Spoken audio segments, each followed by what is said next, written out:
Então isso foi o que aconteceu. Nossa Senhora ficou. Para mim ela não estava feia. Para os olhos dos outros, os outros diziam. Porque para mim, no meu coração, ela é sempre linda. Então, a fisionomia dela, físico mesmo, estava feio. Essa é a permissionária Francisca Hélia. Ela faz parte da Associação Nossa Senhora de Fátima e trabalha nas barraquinhas do monumento. Ela vende lembrancinhas e objetos devocionais. Mesmo devota da santa, ela consegue transmitir a sensação que ficou após a obra ser finalizada. A santa, digamos assim, não agradou a todos. Na verdade, o comentário geral é de que a santa era muito feia. A santa ficou com a cabeça toda torta, ombros tortos, braços finos, barriga de grávida. Quem disse isso foi o filho do artista Franciné Diniz.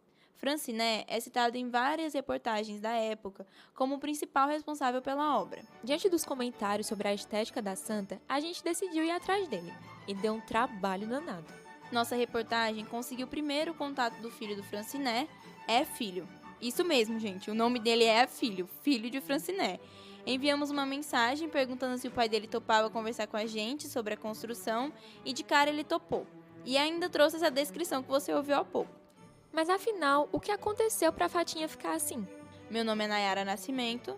E eu sou Daiane Lavínia e esse é Os Segredos de Fátima, um podcast jornalístico em 3 episódios, que investiga o que existe por trás de um dos maiores fenômenos religiosos no mundo e revela história, intrigas e poder. Episódio 3, uma estátua com 2 rostos. O Monumento de Fátima sempre é lembrado como obra pública. No episódio anterior, apresentamos os inúmeros entraves jurídicos e políticos em torno da santa. Nesse, a gente apresenta mais um conflito, o de Franciné. Franciné, dê licença aqui, viu? A gente tá vindo aqui, seu Franciné, eu me chamo Sérgio, eu falei com o filho do senhor. Os repórteres Sérgio e Samira foram até a residência dele entender melhor essa história. Eu sempre gostei muito de arte, né? Desde pequeno. Aí passei a usar, porque eu sou escultor e sou artista plástico, sou pintor também. Primeiro a minha função foi na pintura. Franciné é paraibano de São João do Rio Preto. O Monumento de Fátima não foi sua primeira produção, mas quando ele foi convidado, ele não imaginava ter tantos atritos. De acordo com o escultor, quem finalizou a obra foi a JMD Construções. A construtora finalizou a obra depois que a Progesul foi afastada por suspeita de desvio de verba. E a gente contou essa história no episódio passado. Voltando ao Franciné, ele disse à nossa equipe que JMD Construções não quis pagar o valor solicitado por ele. O orçamento que eu dei para ele, na época, foi 1.200.000. Aí ele achou muito. E mesmo com as tentativas de ajuste no valor, a obra acabou sendo fragmentada e a construtora ofereceu um valor muito abaixo do necessário. Eu lhe dou 300.000 para você fazer uma parte da obra, o restante comigo. Rapaz, a diferença é muito grande, você falou, mas você quer um valor de 300.000. Eu disse, é. Pronto, eu vou fazer o que der para fazer com 300.000.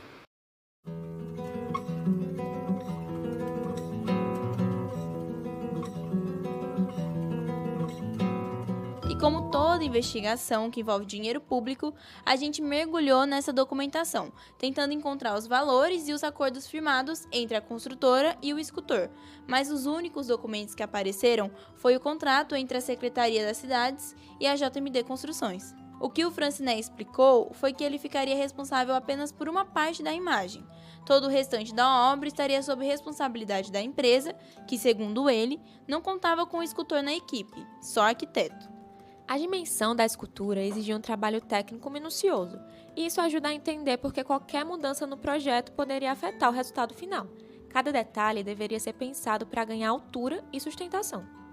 Modelei a peça e fiz em partes, ela é uma obra grande, dividida em 8 metros, até dar a altura da peça. Tudo bem, ficou certo. Aí fomos para a segunda parte. Eu fiz com muita dificuldade, porque a empresa dele não tinha condições de fazer. Após a modelagem dessa primeira parte da escultura, segundo o relato de Franciné, o restante da construção passou a ser conduzido pela JMD, sem o acompanhamento dele, e quem sofreu com a repercussão negativa foi o escultor, até porque ele ficou conhecido como responsável pela obra. Para a devoção popular, certamente, assim como já existe em tantas... Esse que você está escutando é Dom Fernando Panico. Ele foi bispo da Diocese de Crato até 2016. Essa fala dele foi justamente no dia da inauguração, um evento com pelo menos 15 mil pessoas. O monumento foi inaugurado em 2014. O resultado apresentado foi uma escultura com a cabeça e ombros tortos, braços finos, barriga de grávida. Tudo isso na conta do Franciné. A estátua de 45 metros virou assunto de esquina e surgiram comentários de como melhorar. A promessa de que o monumento iria dar mais visibilidade para o município não veio da forma esperada. O que era para atrair olhares virou espanto e decepção. A estátua não agradou o povo. Não se tratava de rejeição à devoção, mas de um distanciamento visual em relação à santa conhecida pelos fiéis. A referência era parecida com aquela consagrada em Portugal, aquela que deu umas voltinhas pelo Crato em 1953, lembra? O impacto da imagem da santa foi real. A pressão pública levou a uma decisão radical: refazer a imagem toda. E foi nesse momento que a história ganhou um novo capítulo. Mas refazer uma obra desse tamanho não é uma decisão apenas estética. É uma decisão política, financeira e simbólica. Em algum momento dessa pesquisa, a gente percebeu que entender a história de Fátima no Crato não era só juntar datas e nomes, era seguir rastros.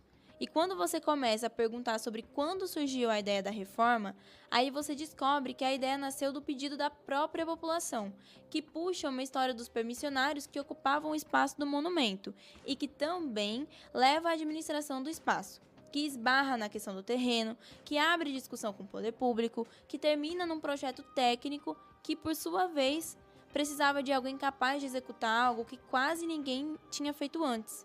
E quando a gente se deu conta, já não era mais só sobre restaurar uma imagem, era sobre reorganizar todo um lugar de fé. É justamente nesse momento que surgiu uma nova figura, o Padre Arileudo. Um nome já conhecido lá no Barro Branco. Isso porque ele administrou o monumento logo quando foi inaugurado, entre 2015 a 2017. Depois, entre 2018 e parte de 2020. O espaço ficou sob a administração de Geraldo Correia, conhecido como Geraldinho, fundador da comunidade católica Missão e Resgate. Em 2020, o espaço voltou para a administração do Padre Arileudo e foi aí que começou o processo de restauração da santa. Só tem missa no dia 13.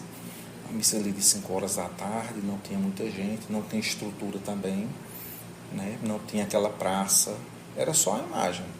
Então, com a ajuda da comunidade, começou um trabalho de dar vida àquele lugar. A gente precisava melhorar para poder atrair pessoas, né?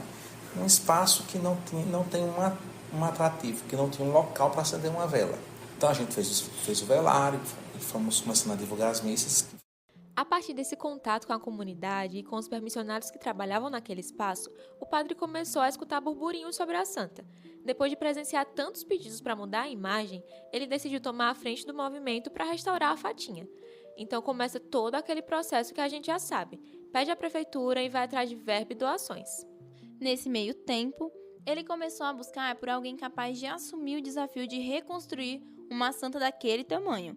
E depois de muita procura, o padre encontrou Ranilson Viana, um artista plástico de Petrolina, no Pernambuco, mais um nome entrando numa história que já tinha muitos personagens.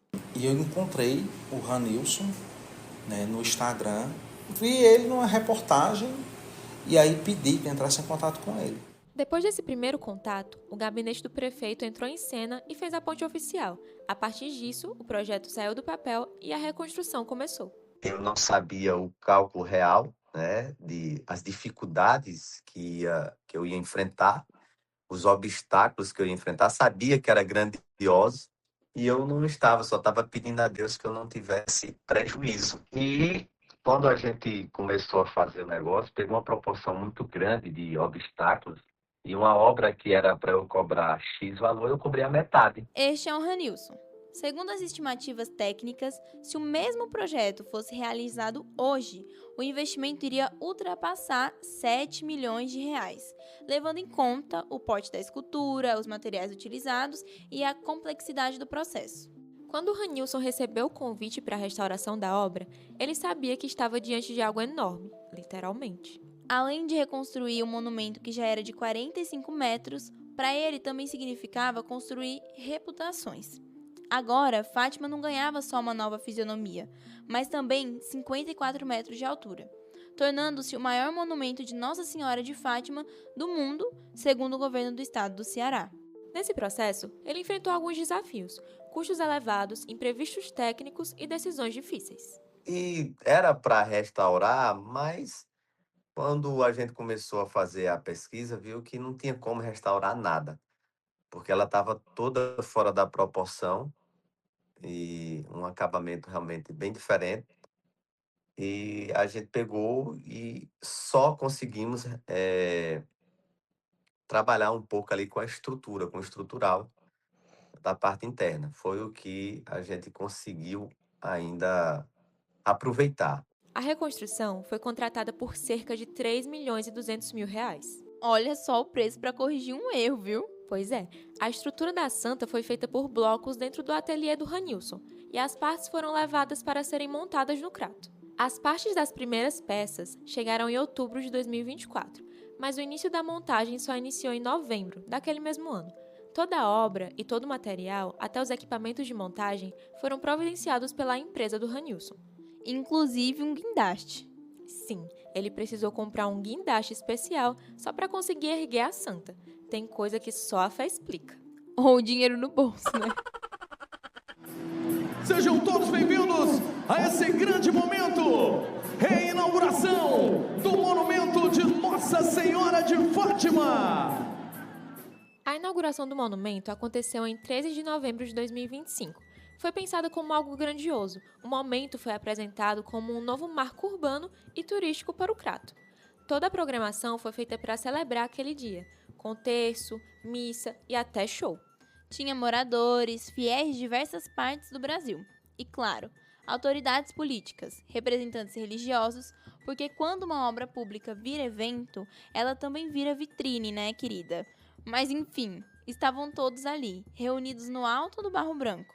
E nem parecia que para chegar naquele momento, Nossa Senhora tinha passado tantos perrengues. E se o tumulto estava grande no Barro Branco, imagina como estava no Cariri. Pois sabe aquela mesma imagem peregrina que veio de Portugal em 53? Pois é, ela voltou a percorrer as ruas daqui. Seu retorno foi muito comentado nas redes sociais. Nas ruas do Crato, Juazeiro e Barbalha, tiveram até procissões e a passagem da imagem em paróquias. Entre os dias 10 e 11 de novembro de 2025, Nossa Senhora de Fátima percorreu a cidade do Crato e arrastou uma multidão de 30 mil fiéis. Mas só um evento não estava bom para Fatinha. Um mês depois, em 13 de dezembro, aconteceu outro. Com o mês de inauguração da estátua, o espaço dedicado à santa deixou de ser apenas um lugar para o monumento e passou a ser oficialmente um santuário. Essa celebração também marcou a posse do reitor, o padre Ricardo. Ele foi apresentado à comunidade como o primeiro responsável pela direção pastoral, espiritual e administrativa do santuário. Na prática, isso muda tudo e amplia o impacto social, econômico e urbano do local. O espaço passa a ter um reitor que estará à disposição da comunidade, uma programação religiosa permanente, com missas ao longo da semana, celebrações especiais, acolhimento aos peregrinos e uma estrutura pensada não só para visitar, mas para permanecer no local. Isso mesmo, no Barro Branco.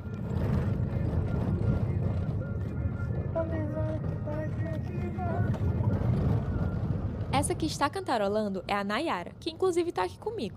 Ela estava indo até o monumento encontrar outras integrantes da nossa equipe. Ela está passando no meio do bairro que está a estátua da Santa, no Barro Branco.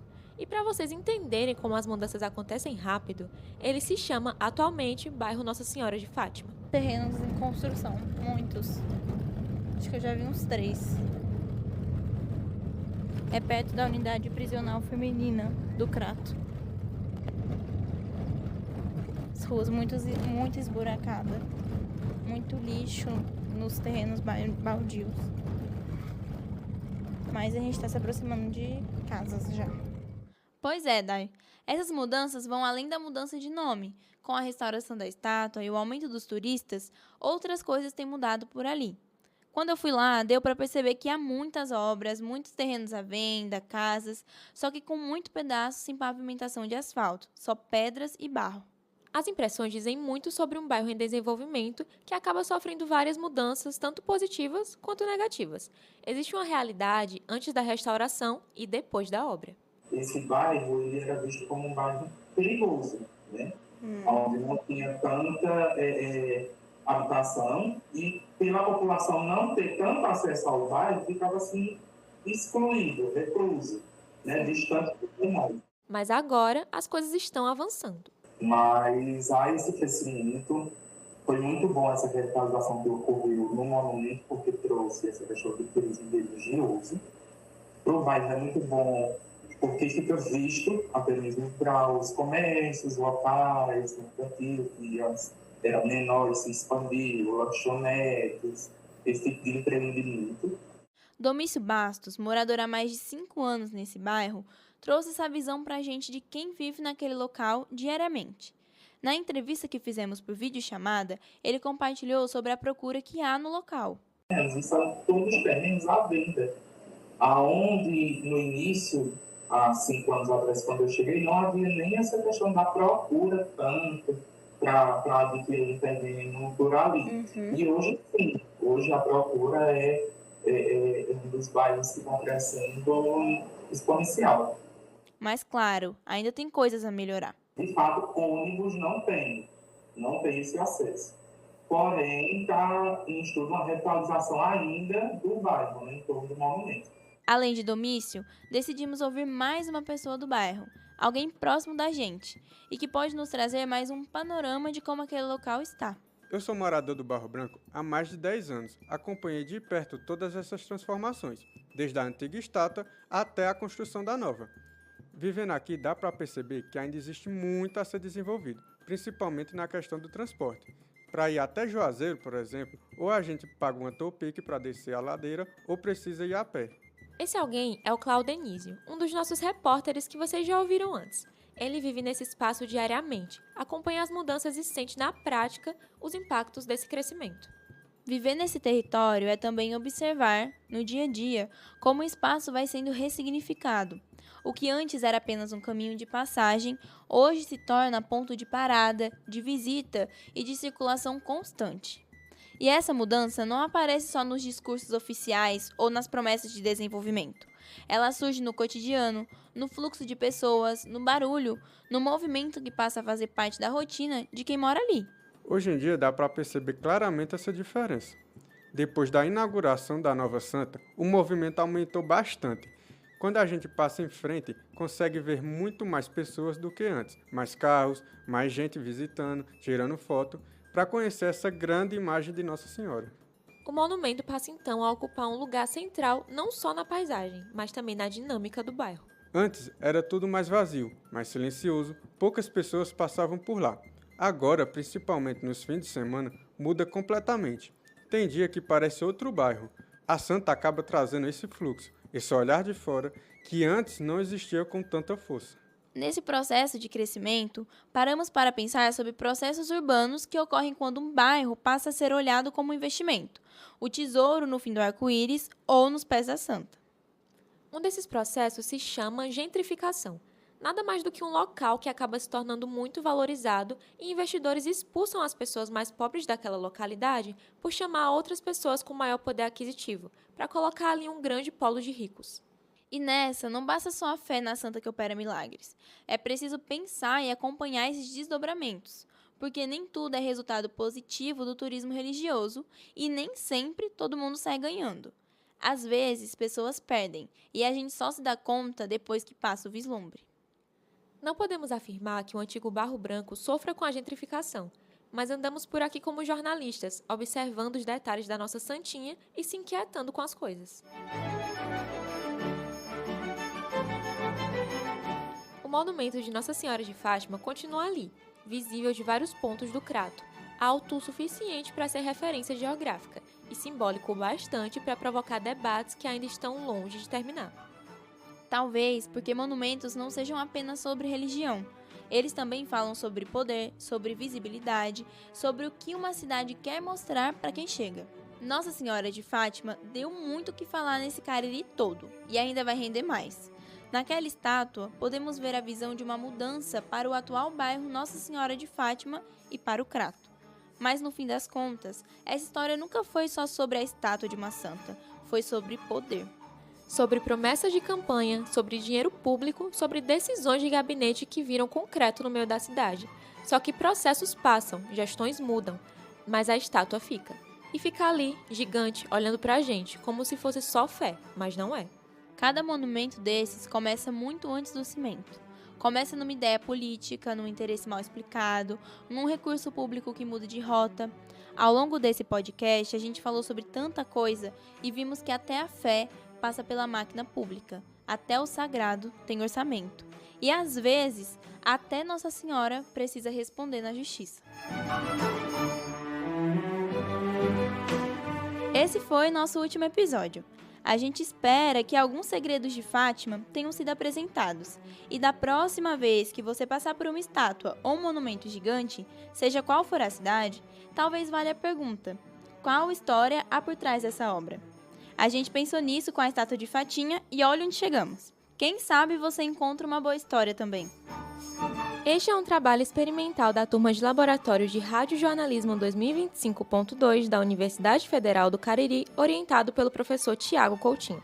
As narrações desse episódio são de Daiane Lavínia e Nayara Nascimento. O roteiro foi escrito por Camila Lavini, Claudenísio Rodrigues, Daiane Lavínia, Fanuel Alves, Débora Cardoso, Eduarda Silvestre, Nayara Nascimento, Pedro Miranda, Samira Saliohania, Sérgio Moraes e Charla Santos, com tratamento final do professor orientador Tiago Coutinho. A edição é de Paulo Victor Vaz, em colaboração com Claudenísio Rodrigues, Débora Cardoso, Samira Saliohania, Sérgio Moraes e Charla Santos. A produção e reportagem deste episódio foram feitas por Claudenísio Rodrigues, Débora Cardoso, Nayara Nascimento, Samira Saliohania e Sérgio Moraes. Esse episódio usou áudios da TV Padre Cícero. Para consultar os documentos citados, acesse o link disponível na descrição deste episódio. A identidade visual do podcast e as capas dos episódios foram feitas por Daniela Deise. Este produto é uma peça educativa e sem fins lucrativos.